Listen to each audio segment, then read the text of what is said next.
Hello, my name is Adam Winrich, 32-time Guinness World Record holder for whip cracking.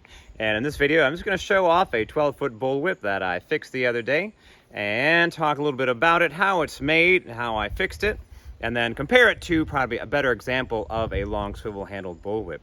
So what was wrong with this whip is the fall had broken off, and the body of the whip's made from chrome tan cowhide, so I think the fall itself was also made from chrome tan cowhide. So I replaced the fall with a strip of burgundy alum tan latigo. Has a very high tensile strength, much tougher than chrome tanned cowhide. I also put on a Dyneema bowstring cracker.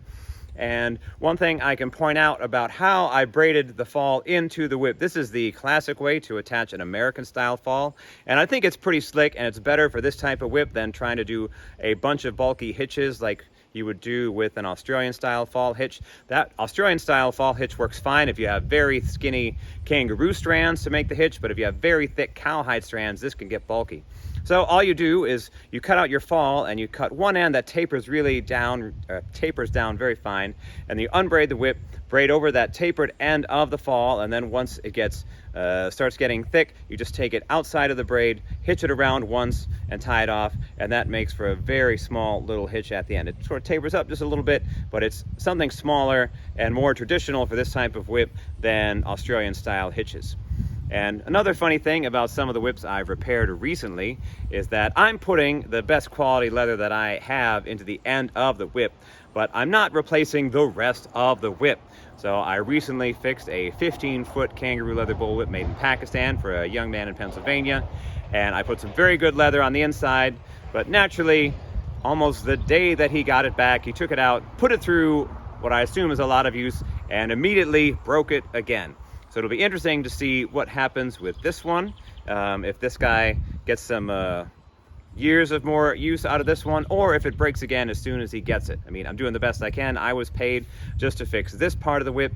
I can't replace the whole rest of the whip with top quality leather, because that would be very expensive. A bullwhip like this right now, you can buy a 10-foot version at Western Stage Props for about $116 plus shipping.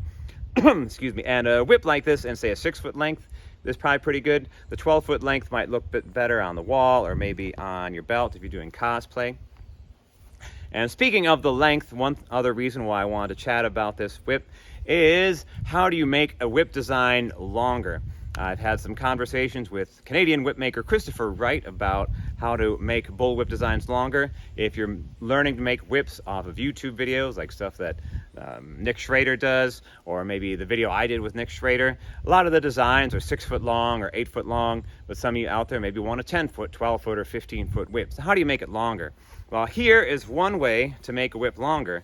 Basically what they did is they took the same functional core that they build for a 6-foot whip, and then started braiding the overlay, and just kept braiding and braiding and braiding and braiding and braiding till pop, ooh, now it's 12-foot long. So that probably makes it easier for them to produce a lot of whips, because they can produce the same handle and the same core foundation over and over again, and then to make their different lengths, they only have to cut the overlay to a different length. And also it kind of saves on leather, because where there should be a lot more leather in the whip in the whole middle section to give it weight so it actually cracks easily, they've saved on that. So there's actually not much weight in the middle of this whip. But that is one way to make a whip longer. Just make your regular core that you know how to make for a 6-foot whip or whatever, and then start braiding and just keep braiding and braiding and braiding till you get to the point.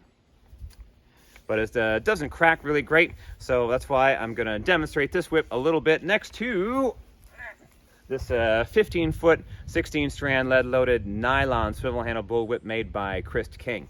So first, we will crack this bullwhip, and I would say rolling it out, it sort of feels like I'm throwing a piece of rope with a handle. And that's about all it is. I suppose the first whip I made myself was very similar to this, but I didn't know about how you should taper a whip, and also I was a little kid. So I'm getting some cracks out of it. I think it helps that I put a longer, thinner cracker on the end. That makes it a little bit easier. But you're not going to be able to do cracks like the has its 4 corners or anything with a whip like this. It's just too long and not enough weight to it. So now let's compare that one to whip that has a better taper and better weight in it. I think you can already tell it's much louder. And some of you might be wondering, why would a handle swivel anyway, as both of these are swivel handle bull whips? Well, these whips were mainly used to move cattle probably back from about 1880 through about 1910, somewhere in there. That was the heyday of the swivel handle bull whip.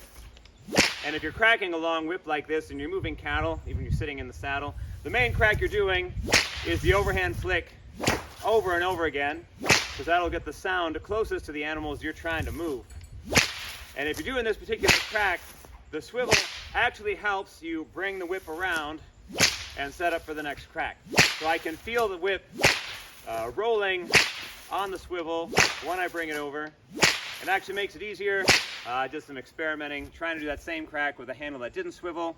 And of all the different cracks I could do, this is the only crack where I felt the swivel made a difference. And this is the only crack you would use, really, if you're trying to move cattle. The overhead crack ends up putting the noise closer to you and your horse, and not closer to the cows you're trying to move. And that's kind of why it seems louder to you, because it's closer to your own head than if you're flicking it out that way. So that's a little video about swivel handle bull whips and whip repairs. If any of you out there have a whip that you would like fixed, you can send me an email. Right now I'm using winrichadam@gmail.com, or you can use my website email info@winrichwhips.com. The price to fix this whip, it was basically $20 to put a new fall-on cracker on it, and then $20 for return shipping.